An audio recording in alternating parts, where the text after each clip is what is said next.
Hello बच्चों। हमारा question है in the fourth period of the periodic table how many elements have one और मोर 4D electron.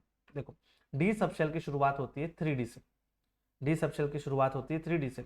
अगर मैं पीरियड की बात करूं अगर मैं पीरियड की बात करूं तो फर्स्ट में डी सबशेल नहीं होती। फर्स्ट पीरियड में डी सबशेल नहीं होती। ठीक है, ठीक है।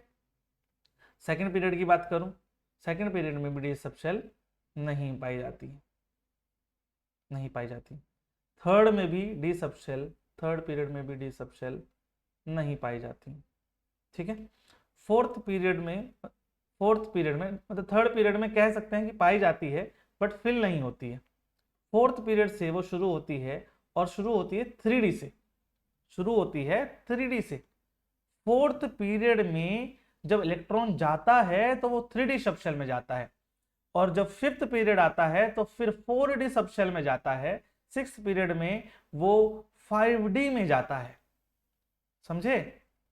तो थर्ड पीरियड में डी सबशेल होती है बट इलेक्ट्रॉन नहीं फिल किए जाते हैं। फोर्थ पीरियड में पहली बार 3D सबशेल के अंदर इलेक्ट्रॉन फिल किए जाते हैं। और 4D की बात करें तो वो फिफ्थ पीरियड में आता है। तो क्वेश्चन पूछ रहा है कि फोर्थ पीरियड में, पीरियोडिक टेबल के फोर्थ पीरियड में how many electrons have one और मोर 4D electron. 4D electron zero.